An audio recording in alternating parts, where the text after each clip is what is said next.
Ninth consecutive season the PBA has been at Taylor Lanes.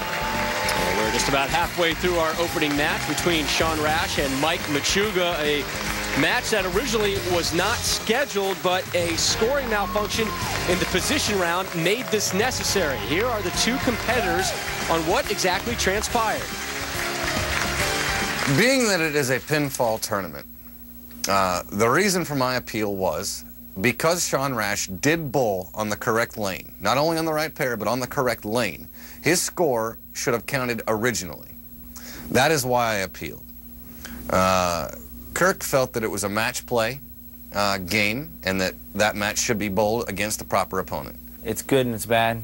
You know, it'll be something that'll be talked about, I'm sure, all year long. I'm sure people hate me for it, for bowling a good game. I'm sure people hate the PBA for it. But, you know, a lot of the players gave me some remorse last night saying, look, Sean, you just bowled what you were supposed to bowl.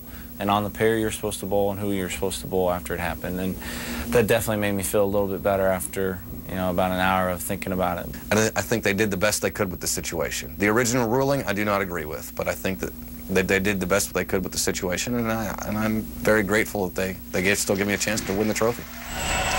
And folks, what happened was Sean Rash actually bowled against the wrong opponent in match play the last game. But not Rash's fault. Not Rash's fault, no. And I think hate's a pretty strong word to be using. But Sean didn't bowl against the right opponent. Mike Machuga's score did count. Sean got to bowl another game, now knowing what score he needed to leapfrog Mike Machuga into the show. Look at that hanger. Wow.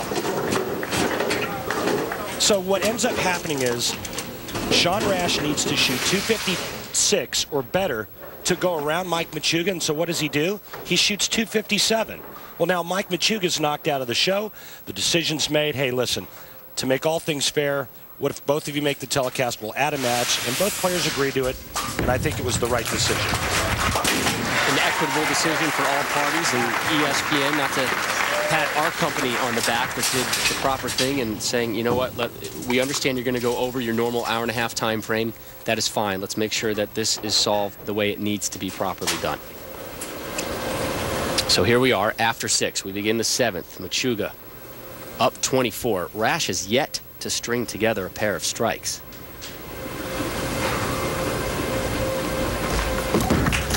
Pretty good one right there. Machuga's starting to find his line. Rob, I went over and I watched the players practice over on the practice pairs, and I saw Mike Machuga playing out over there, and I asked the guys, I said, are you supposed to be playing out there? And they all agreed unanimously, no. What Mike Machuga is doing right now is, I think, is a big shock to not only the players that are here today, but the players that may be watching. You're not supposed to play that part of the lane. But he's doing it. He is doing it. Succeeding.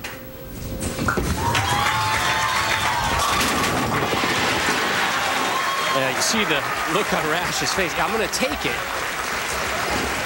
But he's going to the left of the head pin and getting himself a Brooklyn strike. Yeah, in this match right now for Sean Rash has been nothing but good breaks. He goes Brooklyn here to catch his first double of the match and climb to within 14 pins of Mike Machuga. But you can see Sean's ball reaction. If he doesn't get the ball far enough to the right, there's not enough buildup in the middle part of the lane to hold the ball on line. Rash's 4th strike in the first 7 frames, and as you mentioned, Randy, his first pair of strikes. Looking for 3 in a row here.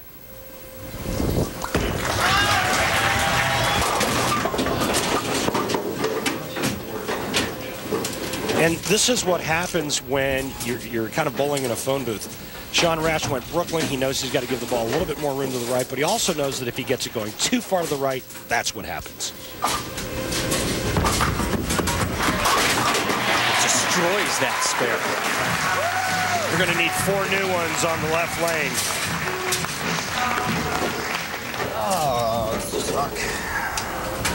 Close 18.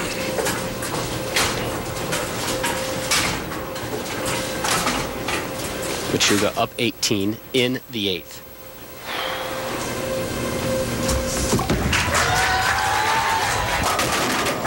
Machuga telling us yesterday, Randy, he's a big advocate of the gravity swing. Tell us more about that. You want me to explain gravity swing to you? Yeah, I understand gravity. Right here, Mike Machuga looking to capitalize on Sean Rash not throwing a three-bagger leaves it 2-8-10 at the worst possible moment. But the gravity swing is where you push the ball away and then you let gravity control the arm swing. The weight of the ball and gravity. And basically what it does is it makes your swing about as free as you could possibly get it. So there's no tension. It's just a free, repeatable swing. If you think about a swing that's muscled and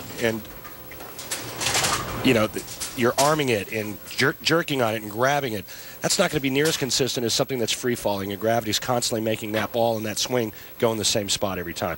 Norm Duke's a big advocate.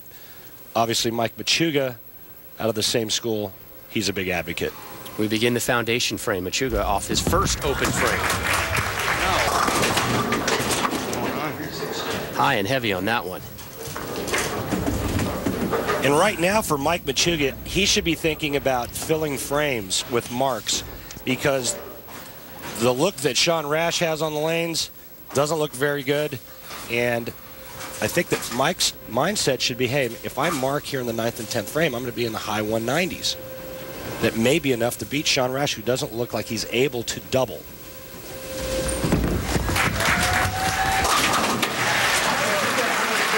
That spare pickup was borderline mandatory for Machuga. So Machuga can now max out at 207. Rash can top him at 211. And here's Rash getting set in the 9th. Last season, 4 top 10 finishes and 1 victory for Rash. That 1 victory, a major, coming at the USBC Masters.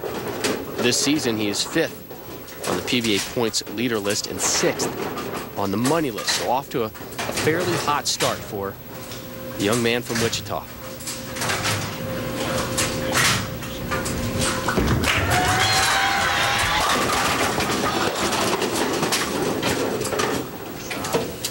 And that right there has got my point. You know, a little bit further right of that, and it runs the risk of going wide. A little bit left of that, it's through the nose or Brooklyn. So Sean Rash, in all likelihood, will convert the 4-pin here. And he will need 3 in the 10th to shoot 200. And there's another block. Wow. 1. So, first one's $100. Is it? That'll be a shot clock violation. It's not a foul because he didn't let go of the bowling ball. Can you say traction? Safe. $100 for the first shot clock violation. $500 after that. And again, Rash had huge problems to open up the season in the first televised match of our season with that type of issue. And is part of that the fact that he just throws it so darn hard? Well, he had some spare issues this week. He missed a lot of single-pin spares.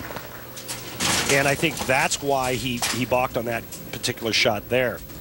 And then, as you can see, raising the arms after he made the 4-pin, which, quite honestly, is a routine spare that these guys can make with their eyes closed. So, had some spare ball issues, had some spare single-pin spare issues. Situation is simple. Sean Rash can strike out to shoot 200 on the nose.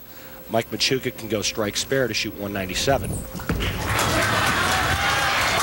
There's your strike for Rash. Timely. He'll need this one to force Mike Machuga to throw a double. And Sean gives the lanes a rash. Did you see that sign? They call him Diaper, as in Diaper Rash. There's got to be a cream or an ointment for that. I know there is, because I have several tubes of it at my house. That's right, you do have little ones. Yes. Big shot coming up for Sean Rash. This one here will force Mike Machuga to double. If Sean can get at least 8 on his fill shot.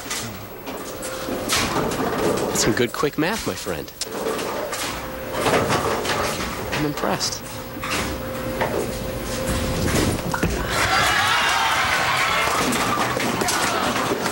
Now all Mike Machuga needs is a mark and good count. That one good. You can see why the Chameleon pattern is living up to its name. Low scores to start. We'll see how the lanes change as the day goes on. We're going to talk more about this Chameleon oil pattern as our broadcast continues.